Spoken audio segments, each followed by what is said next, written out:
bureaus of missing persons in every city in the world list thousands of odd and unexplained disappearances. But in the literature of psychic phenomena, there are two sudden appearances that are perhaps as strange and as perplexing as anything that ever happened on this earth. One of them occurred in the town of Chico, in California's Sacramento Valley. The date was March 17th, 1922. It began with something as commonplace and as ordinary as these pieces of granite, sandstone, marble, shale, quartz. Ordinary pieces of rock and stone. Or are they? Yes, sir, that'll be in this week's paper. We're printing it up tonight. Just as soon as... Just a minute, Mr. Stroud. Harry!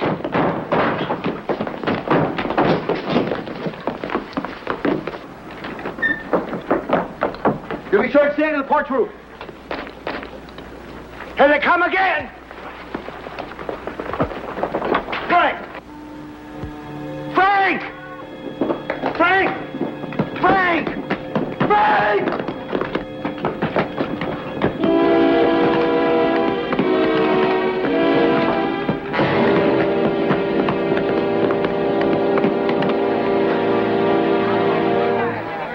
Guess that's it for today. Is he all right? I think he's just knocked out. Like the others. They're warm. Right on schedule, 3 o'clock. We'd better get him over to Doc Stanley. Oh, my goodness. Mr. Stroud, please forgive me. Mr. Stroud?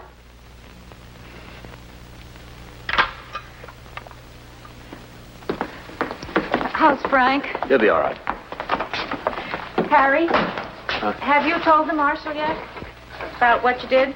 Well, there's no sense getting him riled ahead of time. You know, when all those people start arriving in town, he's going to go sky high, Harry. Joe Tomlinson's just worried about looking foolish in front of outsiders about not being able to stop this. Or not being able to find out who or what's been doing. And all those big city newspaper people writing it up, we're going to look pretty foolish. The whole world's going to have a great big horse laugh at us. Maybe. But maybe this is something important that the whole world ought to know about. Jenny, our business is news. However it turns out, it'll still be news. Are you going to meet them? 2:30 tomorrow. Joe Tomlinson won't like it. Joe Tomlinson doesn't like anything.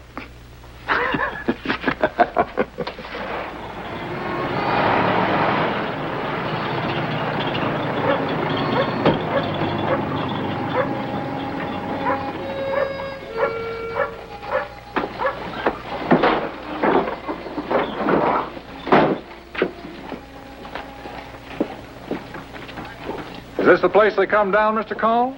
For the last 3 days, yes. But you still don't believe me, do you? Oh, I imagine there's some stones coming from somewhere. I just don't think you're foolish enough to believe there's anything strange about it. Do you think this is a hoax, too? Well, let's say I'll have to be shown. Folks in Los Angeles like to read about this sort of thing, so whatever happens, I'll write about it, but I'll write the truth, Mr. Cole.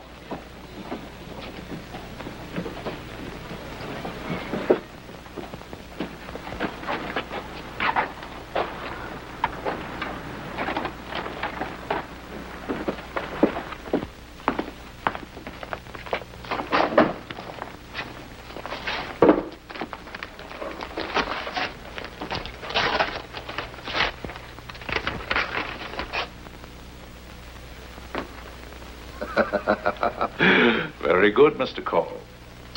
You've got a fine sense of theater. All the props in the right places at the right time. Listen to this, Bradley. Harry Call, editor, Chico Chronicle. Dear sir, this is to inform you that I am the one who's been causing the stones and rocks to fall on Chico. To prove it, I will make them fall again tomorrow at exactly 3 o'clock and exactly where they fell today. And since I have repealed the law of gravity, I will have some of them float down from the sky. And signed, the Ghost. It's rather amateur theatricals, I'm afraid, Mr. Cole. The ghost. In the past 10 months, many people have come forward claiming to know who or what was responsible. Now, many of them were anonymous. Well, now you've got your answer. It's a ghost.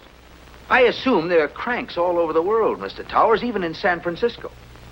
I merely thought, as a newspaper man, gathering information on a story, you would be interested in seeing that note. Oh, I'm interested.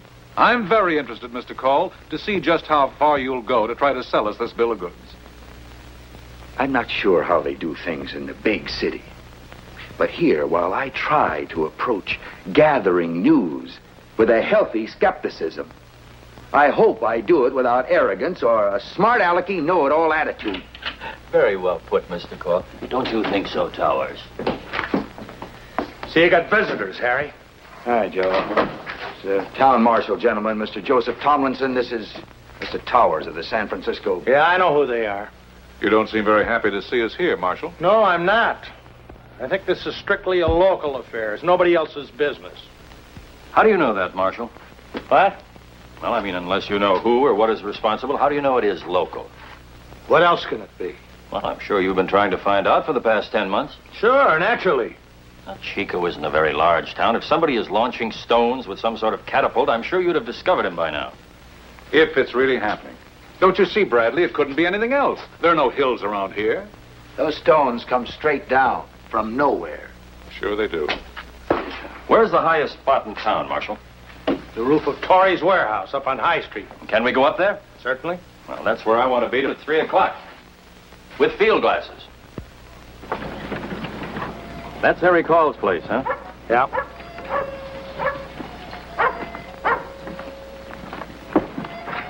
And the stones have fallen there for the last 3 days, huh? Right in it. Mm-hmm.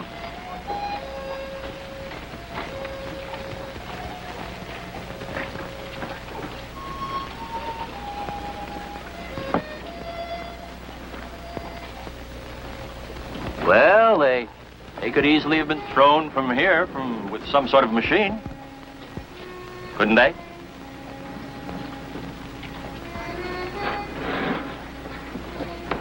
Mr. Bradley,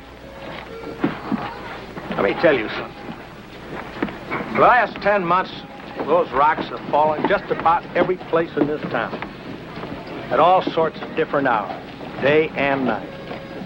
And plenty of those times I've been right here with those glasses. But like Call said, they always fall straight down.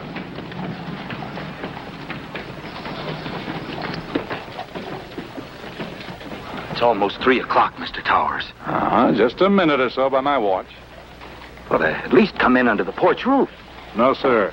This I want to see from beginning to end. There.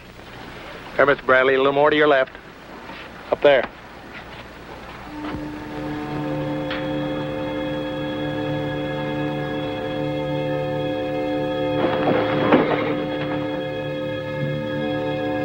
They are. They're falling from an empty sky.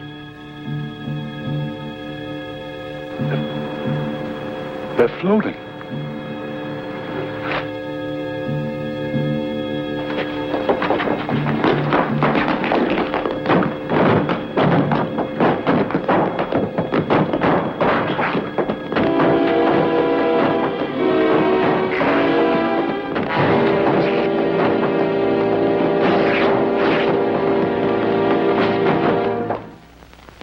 The man who wrote this note, who signed himself the Ghost, was never heard from again. However, a young man who had come to Chico 10 months before, and who had been the subject of much conversation because of his odd behavior, disappeared suddenly on the same day. A nationwide search was made for him, but no trace of him or his invention was ever found. Who was he? Or perhaps, what was he? Because, from the New York Times, printed in 1878, 44 years before the barrage of rocks began over Chico. On the 29th of August, a great number of small fish fell from the sky on the town of Chico, California. Covering the roof of a store, and falling in the streets over an area of several acres. They fell from a cloudless sky and were both freshwater and ocean varieties. And from the Monthly Weather Review of March 1885, a large object of very hard material weighing several tons, but defying analysis, fell from the sky in the town of Chico, California. Now, was the ghost, whoever or whatever he was, or is, responsible for all the strange goings-on in the sky over Chico? It certainly would be fascinating to find out.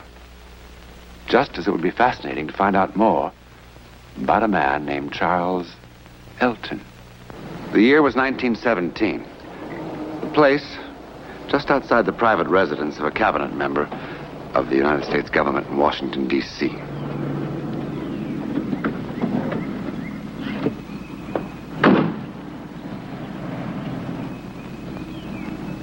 Charles Elton, if that really was his name, chose to make an appearance here in a most unorthodox manner.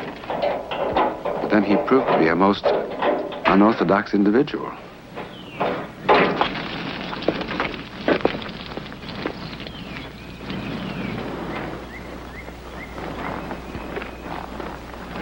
Your office, Mr. Secretary? No, there's a meeting at the State Department, 8:45. It's nearly that now, but let's not break any crosstown speed records. No, sir. I'm afraid you won't be able to leave just yet, Mr. Secretary. Who are you and what do you want? Just to show the Secretary something of great importance. You better get out of here fast. Sir, you have a reputation for being a reasonable man. I'm sure you can see if you will notice this car is in no condition to take you anywhere. So you might as well let me fix it. Fix it. There isn't a gasoline station around for at least a mile. Which is precisely why I chose to empty your gasoline tank here. Mr. Secretary, please forgive my methods. But after waiting in your outer office 4 days in vain... There may be enough gasoline in the lines to get to a gas station.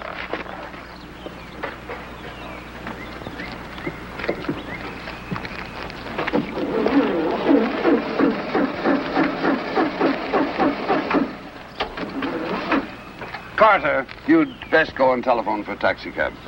Maybe I better call the police. No, I'll be all right. Yes, sir. I thought your face was familiar. Excuse me, sir. Where are you going? Just to get your garden hose. Hose?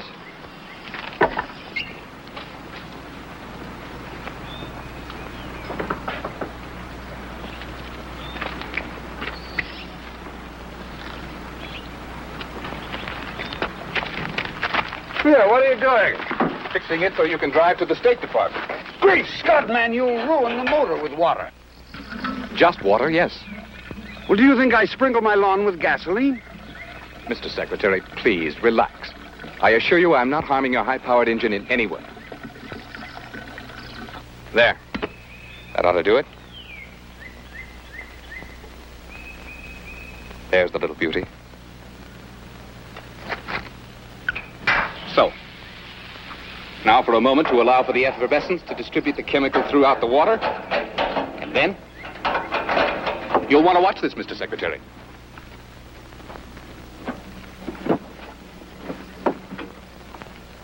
I pump it to get some of my mixture up into the carburetor.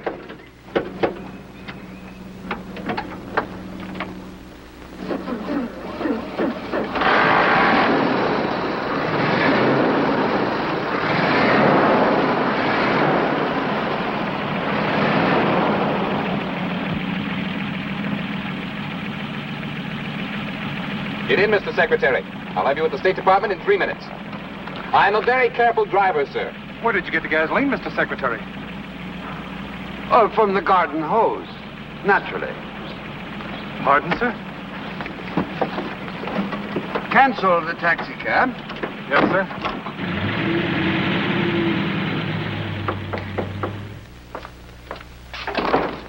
Good evening, Mr. Good Secretary. evening, Commander. Good evening, gentlemen. Secretary? Nice to see you. Gentlemen, this is Mr. Charles Elton. Commander Phillips, Colonel Willis, Mr. Garner. Each an expert in his own field. Mr. Elton, gentlemen, may very possibly have made the most important discovery since the development of the internal combustion engine. If he has what he appears to have, it would, to say the very least, accelerate the growth of world economy at an unprecedented rate, and aid greatly in giving the Allied war machine complete and overwhelming superiority. Where is this miracle, sir? Right here. I'm not surprised that you wonder, gentlemen. I could very well have been duped, but that's why we're here, to find out. Is that the engine, Commander? Yes, sir. Now, you're absolutely certain that the tank is empty, and that it has never at any time contained any fuel whatsoever. Absolutely, sir. Good. Colonel, did you get the water? Oh, yes, Mr. Secretary. But where did you get it? I picked it up at the corner grocery store, sir. Oh, fine. Now, is there a clean glass handy? Oh, yes, sir. Right here. Good, thank you. Would you pour some water in here, please, Colonel?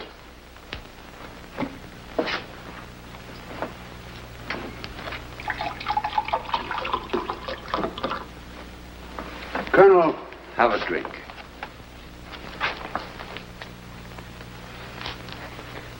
What's it taste like? Like water, sir. Just plain, ordinary water, nothing added? I'm sorry to say not, as far as I can tell. Mr. Garner.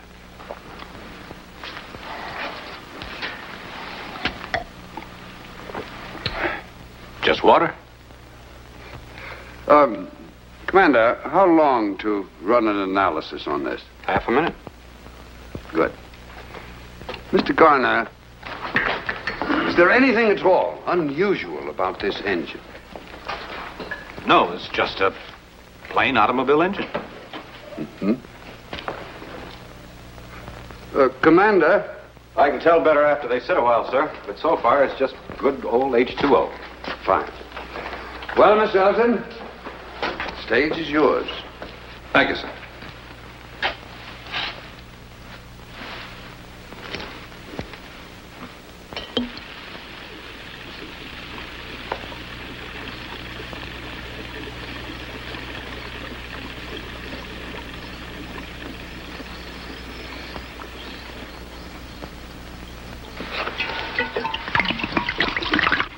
What are you doing?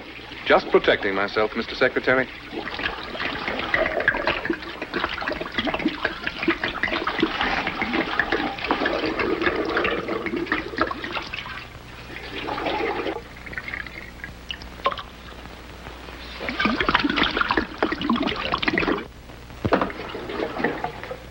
Just enough to prime it and run the engine for about a minute.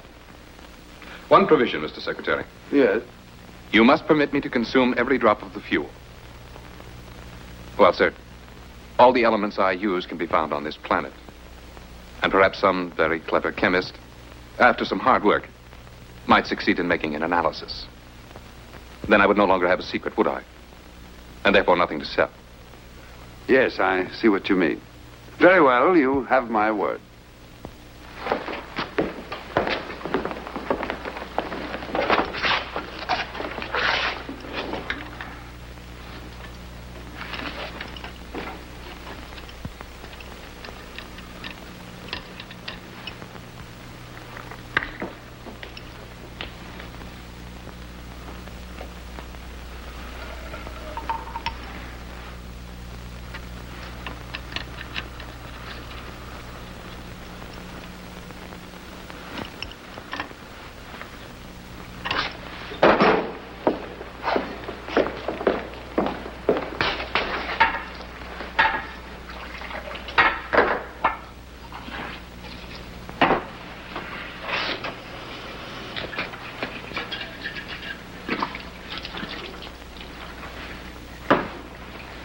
Very well, gentlemen. Someone can start the engine. Mr. Garner? But, Mr. Secretary, if you'll forgive me, there can only be one possible result. Water vapor and an internal combustion engine are incompatible. You'll simply ruin a perfectly good engine. That is a risk that I feel we can afford. Very well.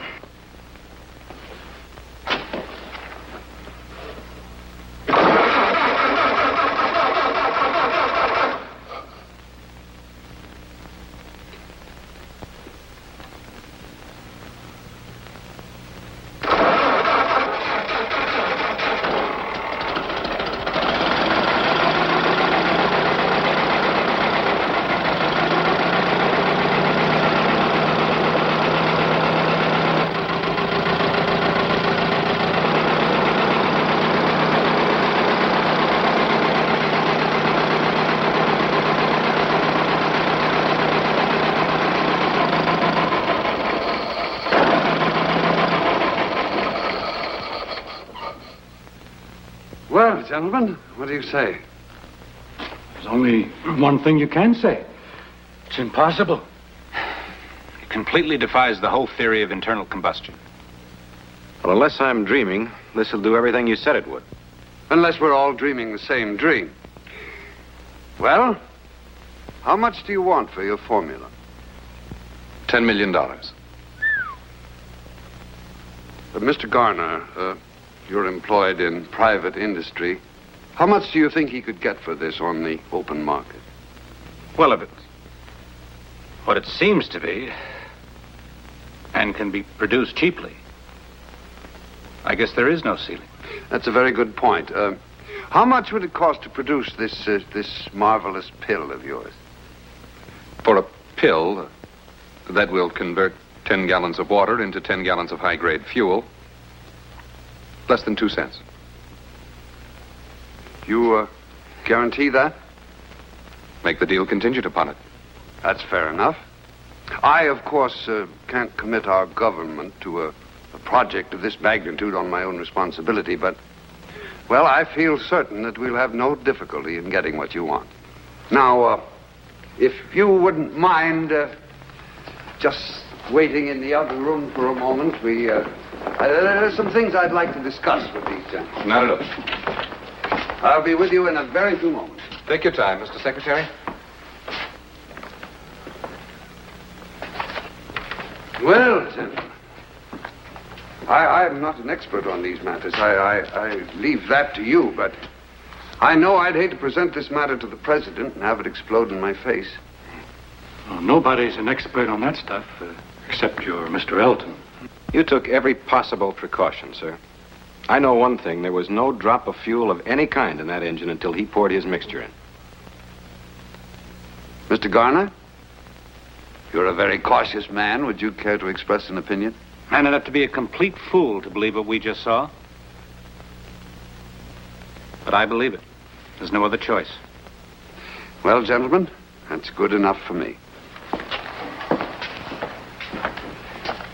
Mr. Elton, I'm glad to... Mr. Elton? Mr. Elton? He's gone. And he was gone. He had completely vanished. The FBI and the Secret Service for many, many months searched for Charles Elton. They checked every hotel and rooming house in Washington. They interviewed every Charles Elton in America. They took his fingerprints from the laboratory, and they checked them and compared them against every conceivable source. But not one shred of evidence was ever found to prove that such a man even existed. And of course, to this day, no one can even imagine how he managed to make gasoline from water. His secret, like the secret of the ghost who worked his magic in Chico, California, continues to elude our best scientific minds. We may never discover who these men were.